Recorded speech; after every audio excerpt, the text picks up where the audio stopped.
बाहर बारिश हो रही थी और अंदर क्लास चल रही थी। तभी टीचर ने बच्चों से पूछा, अगर तुम सभी को 100 रुपए का नोट दिया जाए तो तुम सब क्या खरीदोगे?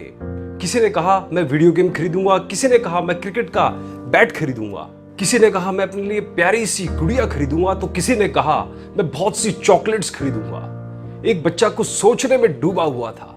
तभी टीचर ने उससे पूछा, तुम क्या सोच रहे हो, तुम क्या खरीदोगे? बच्चा बोला, टीचर जी मेरी माँ को थोड़ा कम दिखाई देता है तो मैं अपनी माँ के लिए एक चश्मा खरीदूंगा। टीचर ने पूछा, तुम्हारी माँ के लिए चश्मा तो तुम्हारे पापा भी खरीद सकते हैं, तुम्हें अपने लिए कुछ नहीं खरीदना? बच्चे ने जो जवाब दिया उससे टीचर का भी गला भर आया।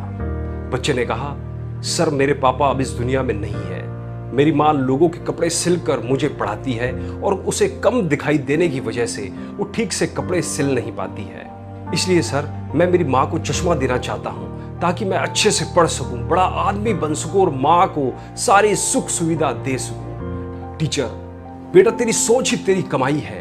ये 100 रुपए मेरे वादे के अनुसार और ये 100 रुपए और उधार दे रहा हूं, जब कभी कमाओ तो लौटा देना। और मेरी इच्छा है तू इतना बड़ा आदमी बने कि तेरे सर पे हाथ फेरते वक्त मैं धन्य हो जाऊं। 20 वर्ष के बाद स्कूल के बाहर बारिश हो रही थी और अंदर क्लास चल रही थी। अचानक स्कूल के आगे जिला कलेक्टर की बत्ती वाली गाड़ी आकर रुकती है। स्कूल स्टाफ चौकन्ना सा रह जाता है, स्कूल में सन्नाटा सा छा जाता है। मगर ये क्या, वह जिला कलेक्टर एक वृद्ध टीचर के पैरों में गिर पड़ता है और कहता है, सर मैं उधार के 100 रुपए लौटाने आया हूं। पूरा स्कूल स्टाफ दंग रह जाता है। वृद्ध टीचर झुके हुए नौजवान कलेक्टर को उठाकर बाजुओं में कस लेते हैं और रो पड़ते हैं। दोस्तों, मशहूर होने पर मगरूर मत करना, साधारण रहना, कमजोर मत बनना, वक्त बदलते देर नहीं लगती। शहंशाह को फकीर और फकीर को शहंशाह बनते देर नहीं लगती है। एक बार 4 मित्र अपने कॉलेज के समय के प्रोफेसर से मिलने पहुंचे।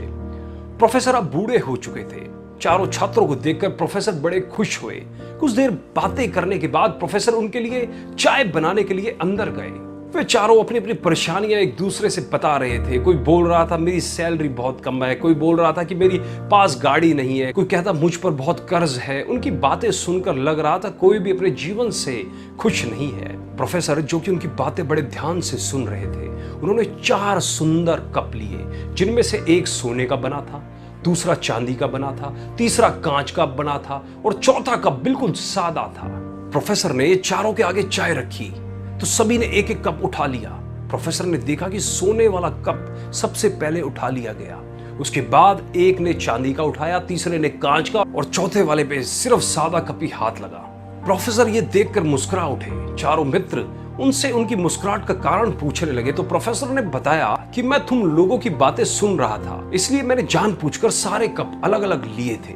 वो चारों कुछ समझे नहीं तो प्रोफेसर ने उन्हें विस्तार से समझाया कि ये चाय जीवन की तरह है और ये कप चाय पीने के नजरिया मात्र है। सबको पीना तो चाय ही है, लेकिन फिर भी सबसे पहले सोने का कप उठाया गया, फिर चांदी का, जबकि मिट्टी के कप में भी वही चाय है जो सोने के कप में है।